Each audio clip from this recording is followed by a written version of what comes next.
What's up, guys? My name is Michael Marin. I don't usually do this. All my content's really on Instagram, Reels, and I don't ever talk in them. It's just POV stuff.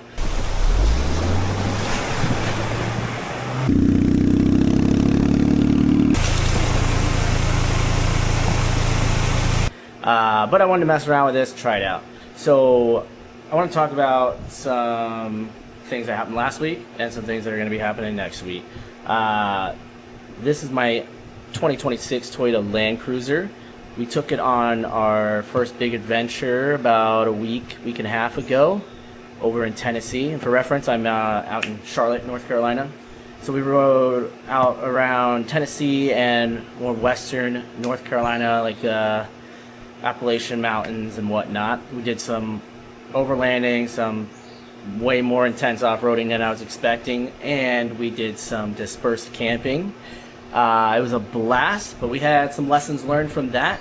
So I want to talk about that and how we're going to prep for the next one that we're doing in a couple of days. The Land Cruiser really exceeded my expectations. We broke it in. We got our first series of pinstripes all over it, which is great. So I feel like we got street cred now, or off-street cred. Probably can't see it in the video very well, but I'll try to get a better shot to look at that. Alright, so I'm going to try to show you some of the pinstriping I got done recently on Dix Creek Trail. Got some nice pinstripes along the side there, up top here. Car's actually kind of, I've already washed this. It was completely disgusting. I got some more pinstriping on the side there. The inside is completely trashed. Probably won't be able to really tell because of the low light. I spilled my coffee. We didn't get the cup of coffee. We had to go into town because I spilled the beans all over the dirt. There's sand everywhere. Oh, I also broke the step board. You probably can't tell too much, but it's a little bit bent right here. And then the mount for it is completely fucked. Yeah, I hit some rocks pretty hard. It's not even connected on this point anymore. Everybody online told me to remove the step boards and to at least take them off. If you can, get rollers, which I can't right now. I should have taken that advice. I didn't expect that trail to be that intense that I went on. Lesson learned. Now, I do want to call out a couple things. I did get some tips on how to prep that were very helpful, and that was kind of to have everything already organized and packed so you can just grab it and go. So I did take that advice. Wish I could shout out who gave that tip. I can't remember who it was, but it was great advice. So I literally got a bin from Lowe's for like 10 bucks, packed it up to make it super easy to just on a whim grab stuff and head to the mountains. Well, this is definitely my first time doing this because I just did a whole bunch of content that I didn't even hit record on. So let's go again. Huge fan of having a campfire to cook and you know, do your meals or do marshmallows or whatnot, just to be around the fire. It's a lot of fun. It's kind of the whole experience of it. It really sets the vibe. But if there's any reason you can't do that, like weather or you forgot wood or wood got wet or whatever the case may be, I like to have a backup just in case so me and my family don't go hungry. I picked up this little portable camping stove at a garage sale for like 10 bucks. It's not a Coleman or anything fancy, but it should do the job. So I would recommend bringing something like that just in case anything happens where you can't do a fire. And if you can do a fire, highly recommend getting one of these. I wasn't sure if I was going to end up using something like this, but it was so useful. We made some steaks and glizzies on it. They came out awesome. It was a lot of fun. So definitely recommend. I picked this one up off of Amazon for like 25-30 bucks. Some of them can be a little bit more.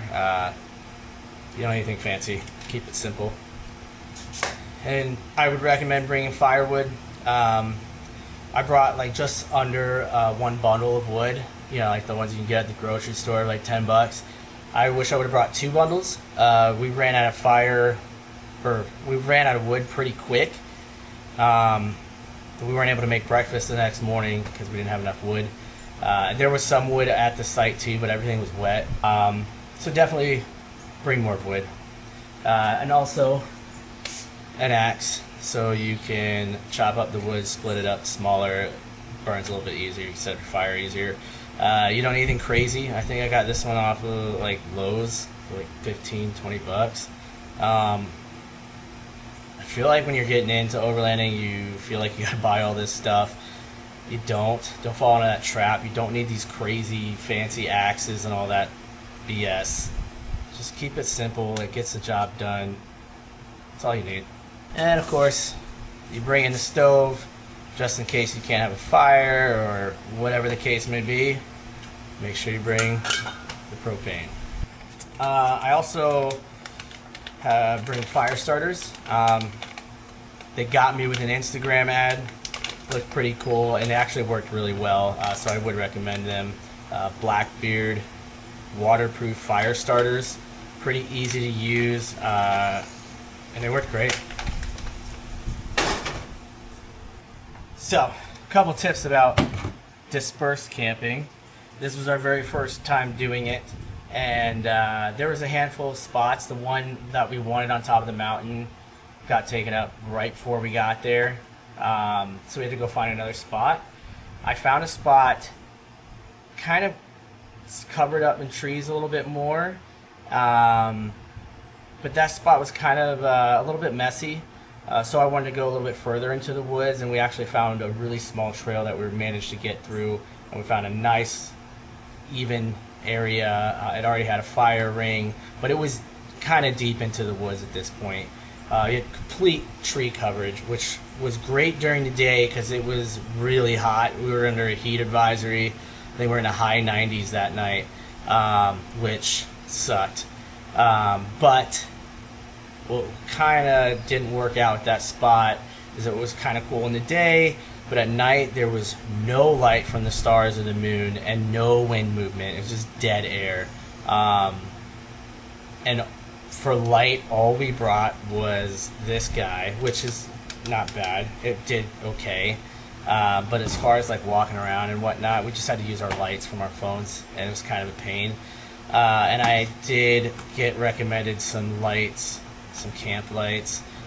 Some people might be kind of against it because it's like, oh, glamping or whatever. But this will make it a lot easier, especially if you're doing this with kids. I would recommend them. I haven't used them yet, but I think it's going to make the next trip a lot easier. So, pack some lights. Oh, and these ones are rechargeable. It says, I think there's something like 30 hours of light. But yeah, bring lights. We are also camping in the Land Cruiser, not in a tent this time, and I obviously don't have a rooftop tent. So I picked these up so we can open the windows. They're like a mesh net that you can put over the door, so you can get air in, but no bugs and flies and whatnot are going to get in the car. And you don't want to be sleeping in there with your windows up. It's going to get kind of stuffy. So definitely recommend that. This trip, well, it's really hot right now, but when we're going, it's supposed to be like high 60s, low 80s during the day, so it should be a pretty nice day, nice weather. But we didn't have anything to keep us cool last time, except we eventually moved into the Land Cruiser and turned the AC on for a little while to cool down. But I brought a fan this time. It's supposed to last a long time. It's rechargeable and whatnot. Get some air movement when we're sleeping, make it a lot more comfortable. And then I got this guy too, kind of the same deal as the window nets. This one will go over the trunk. I plan on having the trunk window open, so it'll be nice to have the net over there to keep the bugs out, but be able to still get that airflow and hear the sounds of the birds and everything when you're waking up in the morning. And then this is my inflatable that fits perfect in the back when you put the seats down. It's pretty neat. It actually shapes to like the side of the car and everything. And it's self-inflates. You just plug it in to the car and it's pretty good. It's nice. I love it. It did come with some pillows, which I haven't used. I'm not going to. They don't look like they're going to be great. We actually ended up bringing real pillows with us. Way more comfortable than these. But we might test them out this time if it's just my son and I. See how they do. I haven't used this for this yet. This is a beach tent. But I have an idea of, it's kind of like one of those canopy ones where it like sits up high on the one side and then it's like pinned into the ground on the back side. But I have an idea of kind of clipping this to the roof rack and having it pinned down to give us some shade during the day. Again, I haven't done it yet, but I think we'll probably end up trying it out this time and see how it works out. I do want to get one of those cool like 270-degree canopies that you can put up there. They even have lights in them and everything. I think that would be really cool, especially if there's bad weather. You can still cook and everything. But it's just not in my budget right now. I'm hoping next year, early next year, I'll be able to get like the roof tent and the canopy and whatnot. But right now, we're making do with what we have. We won't need this time. Actually, we might for the beach tent. But I would recommend bringing like a rubber mallet so you can hammer in those hooks for your tent. But we actually might need this for that beach tent, trying to hook it up to the side of the roof rack. And then definitely bring some collapsible lounge chairs. This makes it a little bit more comfortable when you're hanging out by the fire. They don't fit in the box, by the way. Also not fitting in the box, but a small collapsible table will make it a lot easier when you're prepping dinner. We also will bring a cutting board to cut up whatever we're cooking in food prep.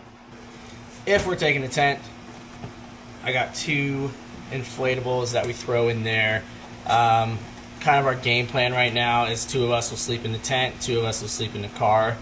Until we're able to get a rooftop tent, and then likely 2 of us will still be in the car and 2 of us will be in the rooftop tent. It is so hot. Now that all this stuff is packed, it's going to make it so much easier to just grab our stuff and go on the trip. Spend less time stressing about getting ready and just go. That's kind of my whole goal of having this box pre-made. I think I'm going to do 2 versions of this box. One where it's just going to be myself and maybe one other person.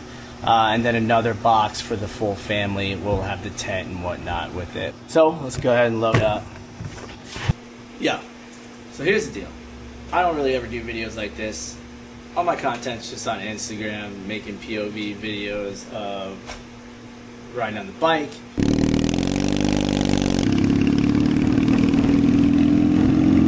And a couple of videos recently of doing some overlanding on the Land Cruiser.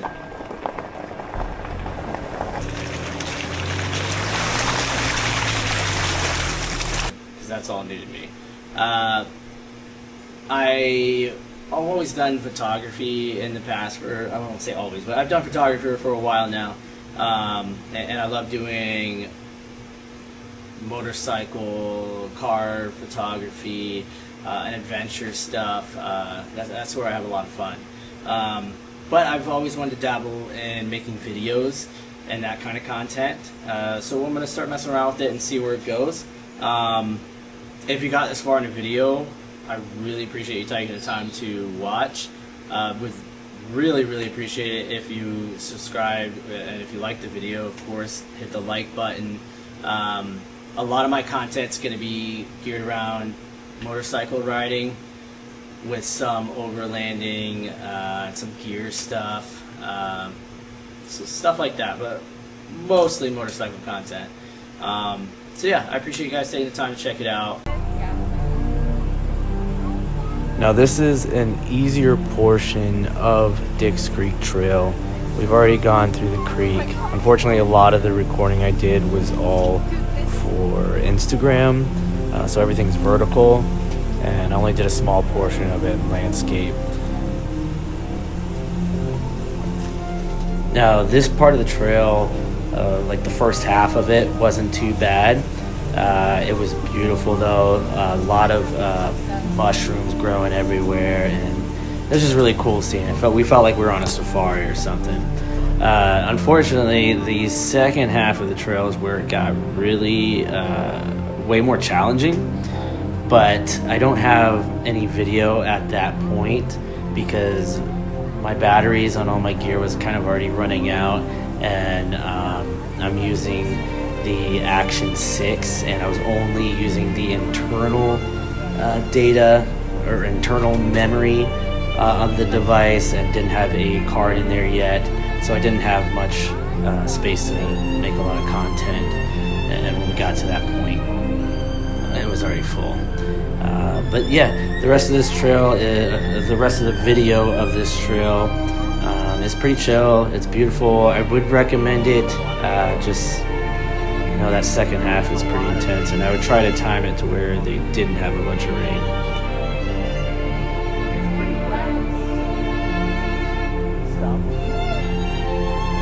Now, I did find this trail using OnX. For this trail again is Dick's Creek. On there, it is rated a 6 out of 10, which I think is pretty fair. Unless the conditions are wet, it was definitely pretty sketchy at portions of it. There was one point on the left side here was pretty thick trees and everything, and then on the right it just drops, and you're driving through mud puddles and sliding around a little bit. So that was a little nerve-wracking, but also really cool. And then there was a portion that I wasn't really prepared for, which is where I think I broke my step board. It was kind of rock crawling. I really wish I had a video of it, but I pretty much put the Land Cruiser in crawl mode, and it started off pretty slow until it figured out how much power it needed, and then it really started going up this incline, which at points it looked like on the display that it was going steeper than 30 degrees, and we were kind of just bouncing all over the place, dodging trees and whatnot. Super exciting, super stressful, but it was really cool.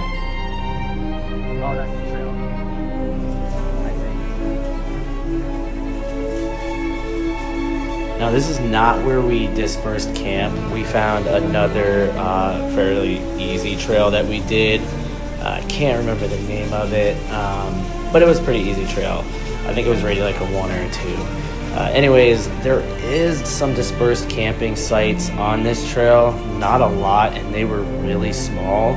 So if you were either camping in your vehicle or on a rooftop tent, I think you'd be fine. But trying to set up a tent here would probably be kind of awful.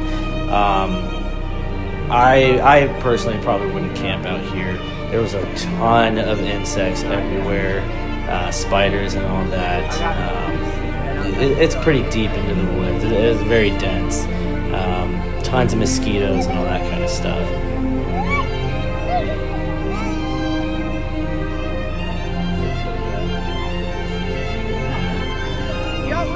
Honestly, I'm really excited to keep making some more content. I want to get better at storytelling. This video here honestly isn't what I'm aiming for, but I kind of wanted to get it out because I had the video already, and just wanted to, get my feet wet in it and start making some content. Here you can see where the trail gets a little bit more narrow. Trees are definitely brushing up against the side of the Land Cruiser.